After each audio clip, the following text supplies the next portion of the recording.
శ్రీ గురుభ్యో నమః. నా పేరు రామ్జీ. వాస్తు వాస్తవికత అనేటువంటి శీర్షికలు మనము అనేక ఎపిసోడ్లు చేసుకుంటూ ఉన్నాం, అనేక విషయాలు తెలుసుకుంటూ. అయితే ఈరోజు మన ఎపిసోడ్లో వాస్తు చరిత్ర అంటే వాస్తు ఎప్పుడు పుట్టింది, ఎలా పుట్టింది, దాని యొక్క విశేషాలు ఏమిటి అనేటువంటి విషయాల గురించి తెలుసుకోవడానికి ప్రయత్నం చేద్దాం. వాస్తు అనేటువంటిది ఎప్పుడు పుట్టింది అంటే ప్రామాణికంగా గ్రంథ ప్రకారమే చెప్పాలి కాబట్టి ఖచ్చితంగా వేదకాలంలోదేనే చెప్పాలి. కానీ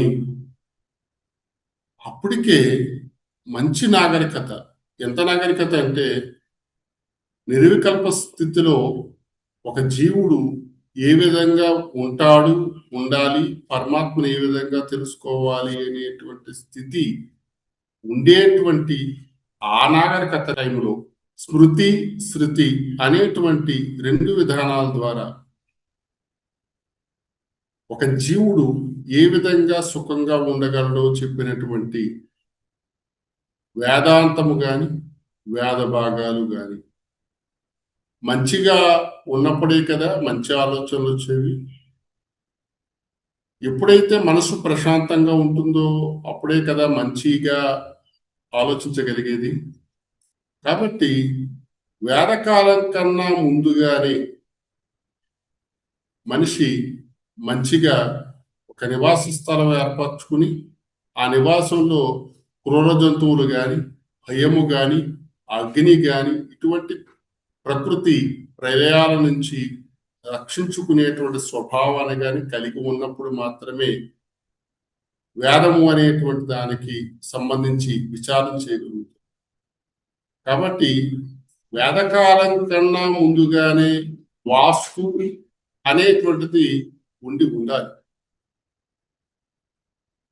కానీ వేదంలో ఎక్కడా కూడా గృహవాస్తుకు సంబంధించినటువంటి విషయాలు మనకు కనిపించవు. కేవలము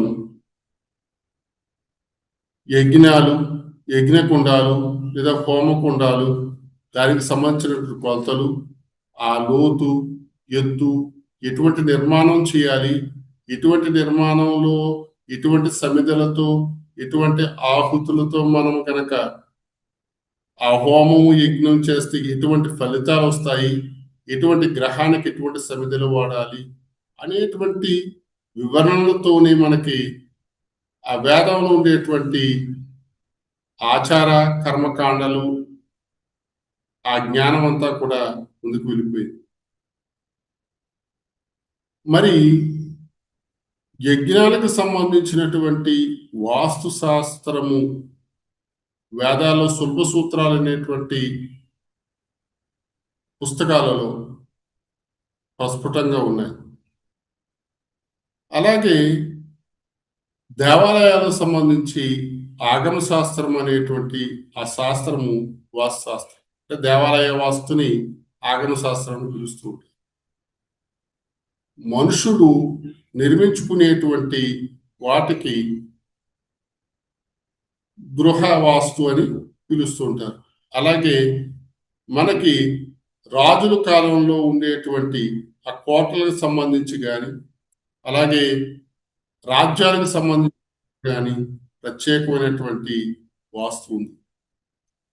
దీనికి సంబంధించి మనకి కౌటిల్యుడి చేత రచించబడినటువంటి అర్థశాస్త్రంలో ప్రధానంగా ఏ విధంగా రాజు యొక్క రాజ్యము వాస్తు ప్రకారంగా నిర్మాణాలు చేయాలి, సైనికులకు ఎటువంటి వాస్తు ప్రకారమైనటువంటి నిర్మాణాలు చేయాలి, మంత్రికి సంబంధించి ఎటువంటి నిర్మాణాలు ఉండాలి అనే విషయాల్ని చాలా సుస్పష్టంగా చెప్పడం జరిగింది.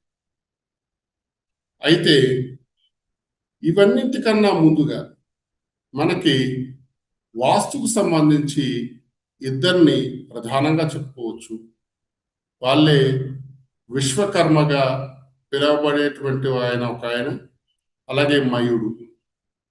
వీరిద్దరూ కూడా దేవశిల్పులని, అలాగే వాస్తు శాస్త్రానికి మూల పురుషుడిగా చెప్తుంటారు. వీరు కాకుండా దాదాపు 18 మంది ఋషులు, మనకి నిత్యం కనిపించేటువంటి సూర్యుడు కూడా ఒక వాస్తు శాస్త్ర కోవిదుడిగా మనకి ఈ 18 ఋషుల్లో కనిపిస్తుంది. అంటే సూర్యుడు ఎప్పుడు పుట్టాడో అప్పటి నుంచి కూడా వాస్తు ఉందని చెప్పడము వారి ఉద్దేశ్యమేమో. అయితే ఇలాగా వస్తున్నటువంటి విశ్వకర్మ మయ మతంగా వచ్చేటువంటి వాస్తులే కాకుండా దాదాపు 13వ శతాబ్దానికి సంబంధించినటువంటి బృహత్ సంహిత అనేటువంటి వరాహమిహిరుడి కాలంలో, అంటే విక్రమాదిత్యుడి కాలానికి కాస్త ముందు అటు ఇటులో ఉండేటువంటి కాలంలో కూడా మనకి వాస్తుకు సంబంధించినటువంటి శిల్పాలకు సంబంధించినటువంటి విషయాల్ని ఎక్కువగా చెప్పడం జరిగింది బృహత్ సంహితలు. అలాగే గార్గేయుడు అనేటువంటి వారి చేత రచించబడిన గార్గేయ సంహిత లాంటివి, అలాగే సులభ సూత్రాలు ఇందాక మనం చెప్పుకున్నాం. అంతేకాకుండా సమరాంగన, ఆపస్తంభ సూత్రాలు కానీ, అలాగే వాస్తు దుందుబి అనేటువంటివి, అనేక రకాలైనటువంటి మానసార అనేటువంటి ఒక పుస్తకము, ఇదంతా కూడా శిల్పాలకు సంబంధించినటువంటి వాస్తుకు సంబంధించినటువంటి విషయాలు అధికంగా ఉన్నాయి. మనకి కనిపించేటువంటివి వాస్తు శాస్త్రానికి సంబంధించి చాలా గ్రంథాలు పురాతనమైనవి ఉన్నప్పటికీ కూడా భారతీయ సంస్కృతి సంప్రదాయాల్లో అవి కనిపించడం లేదు.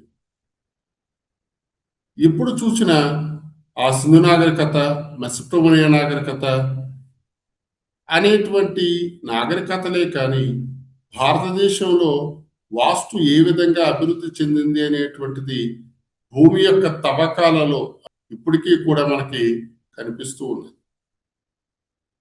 అరబుల్ నాగరికతలో వాళ్ళు, అలా చైనా వాళ్ళు, జపాన్ వాళ్ళు, అమెరికా వాళ్ళు వారి యొక్క వాస్తు శాస్త్రాల్ని అభివృద్ధి పరుచుకున్నట్టుగానే గ్రీకు వాళ్ళు కూడా ఆ వాస్తుని అభివృద్ధి పరుచుకున్నట్టుగానే మయన్ అనేటువంటి నాగరికతలో మయవాస్తు అనేటువంటిది ఉంది. మరి ఆ మయుడు మనలో చెప్పినటువంటి మయుడు కూడా కావచ్చు. ఇలాగా వేల కోట్ల సంవత్సరాల నుంచి కూడా వాస్తుకు సంబంధించి అనేక విషయాలని మన ముందు తరం వారు గ్రంథస్థం చేశారు. ఆ తర్వాత చాలా మంది ఆ వాస్తుశాస్త్రానికి సంబంధించి అనేక పుస్తకాలు రాయడం కూడా జరిగింది. వాస్తు విజ్ఞాన సదస్సు, విశ్వకర్మ విజ్ఞానం, విశ్వకర్మ ప్రకాశిక, వాస్తు ఉంది, ఒకటేమిటి వాస్తు పేరుతో వేల కొలది పుస్తకాలు ఉన్నాయి. కానీ అందులో ఉండేటువంటి విషయాలు చాలా రహస్యంగాను, చాలా మర్మగర్భితంగాను ఉన్నాయి. కొన్ని వాస్తులైతే ఇప్పటికీ కూడా వాడటం లేదు. ఎందుకనంటే అవుట్డేటెడ్ వాస్తులట. చాలా మంది చెప్తూ ఉంటారు, ఆయన్ని చూసి ఎవరు చేస్తామండి, వాళ్ళు అనేక రకాలుగా చెప్పుకుంటూ వచ్చారు, అవన్నీ ఇప్పుడు జరగవండి. దర్శించిన వాళ్ళు ఇది ఈ విధంగా జరుగుతుందని చెప్పిన వాళ్ళ యొక్క సూత్రాలని విడనాడి మనం ముందుకు వెళ్ళి ఆధునిక వాస్తు పేరుతో అరాచకాలు చేస్తున్నామేమో ఆలోచించాలి. వాస్తు చరిత్ర ఎంత గొప్పదో తెలుసుకోవటానికి ఒక చిన్న ఉదాహరణని ఇప్పుడు చెప్పడానికి ప్రయత్నం చేస్తాను.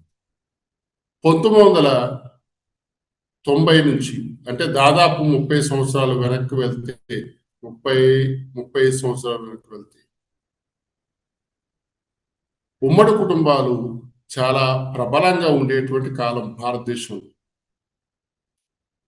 అయితే అనేక రకాలైనటువంటి వాళ్ళు, అనేక రకాలైనటువంటి జాతుల వారు, అనేక రకాలైన మతం వారు ఈ వాస్తుశాస్త్రాన్ని పూర్తిగా అధ్యయనం చేయకుండా వాస్తు నేర్చుకున్నాము అనేటువంటి అహంభావంతోనూ, సగం తెలిసినటువంటి సూత్రాలతోనూ వాస్తు ప్లాన్లు గీయడం వల్ల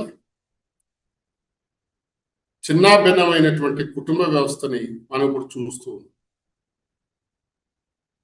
పాతకాలంతో పోలిస్తే ఇప్పుడు ఆయుష్ ప్రమాణం తగ్గింది, కానీ మందులు, ఆధునికత పెరిగింది. కుటుంబ విలువలు తగ్గిపోయినాయి. కుటుంబంలో సంపాదన అంతంత మాత్రంగా ఉంది. ఇదివరకు కుటుంబ సంపాదన ఎక్కువగా ఉండేది. కుటుంబంలో వ్యక్తులు కలిసిమెలిసి అన్యోన్యంగా ఉండేటువంటి. మరి పరిస్థితి ఎక్కడ మారింది అంటే, ఆధునికత అనేటువంటిది ఇప్పుడు మనం యాంత్రరూపంగా, యంత్రికంగా చూస్తున్నటువంటి సెల్ ఫోన్లు, ఇంటర్నెట్లో కాదు. అంతకు మించినటువంటి దృశ్య శ్రవణ పరికరాలని, ఎక్కడో దూరంగా ఉండేటువంటి నవగ్రహాలని వాటి కొలతలతో కూడా ఖచ్చితంగా చెప్పగలిగేటువంటి, చెప్పినటువంటి మహర్షులు ఉన్న కాలం కన్నా ఇప్పుడు మనం అడ్వాన్స్‌గా ఉన్నామా అని ఒకసారి మనం ఆలోచిస్తే మనకు అర్థమవుతుంది. మనం ఇంకా ఏ యుగంలో ఉన్నాము. మూర్ఖత్వం అనేటువంటిది అభివృద్ధి కాదనేటువంటిది వాస్తు పండితులు చెప్పినటువంటి మాట. కాబట్టి కొంతమంది చేసినటువంటి తప్పుల వల్ల, కొంతమంది అనుకరించినటువంటి వాస్తు విధానాల వల్ల చిన్నాభిన్నమైనటువంటి కుటుంబ వ్యవస్థలు కూడా ఉన్నాయి. అంటే చరిత్ర వాస్తుకు సంబంధించి ఎంత పైకి తీసుకెళ్ళిపోగలదో అంత కింద కూడా తొక్కగలదు వాస్తు అని చెప్పడానికి ఇది ఒక నిదర్శనంగా మనం మాట్లాడుకోవచ్చు.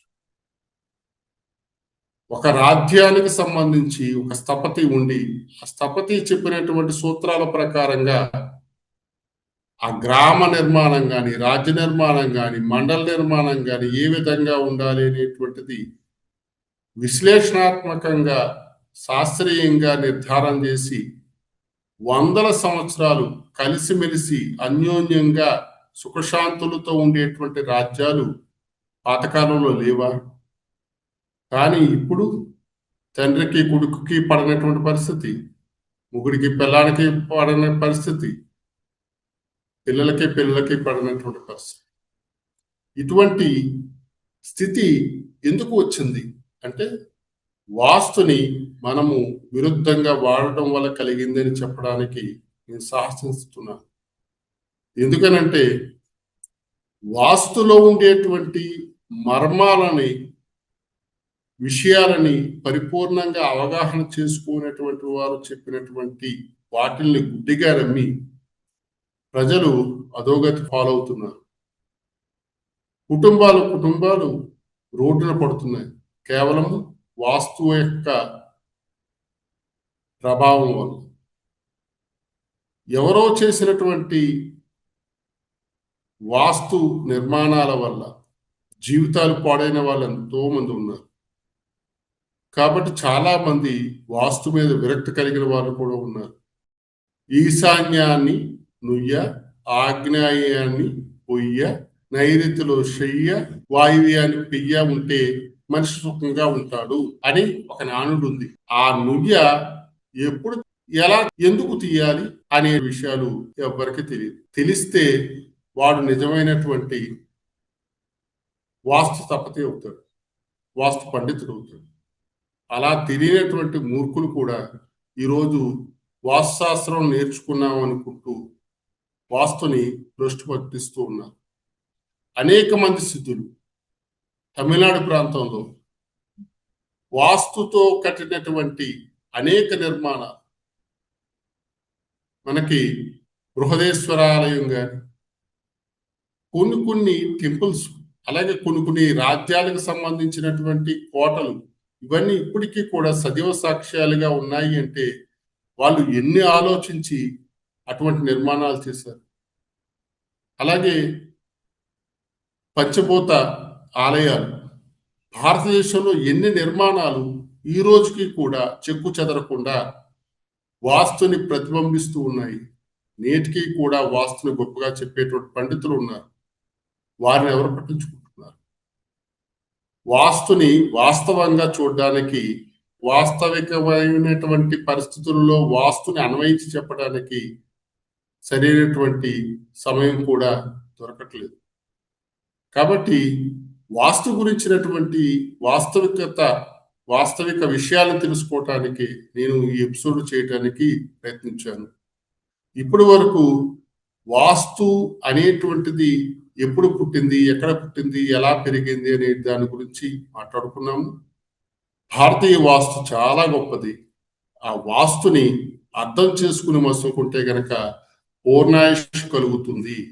కాబట్టి ఒక ఇంట్లోకి వచ్చిన తర్వాత బాగుంది, ఒక ఇంట్లోకి వెళ్ళిన తర్వాత బాగోలేదు, లేదా ఒక స్థలం ఉన్నప్పుడు నాకు హ్యాపీగా మానసిక ప్రశాంతత ఉంది, సంతోషం ఉంది అని అనడము మనకు తెలుసు.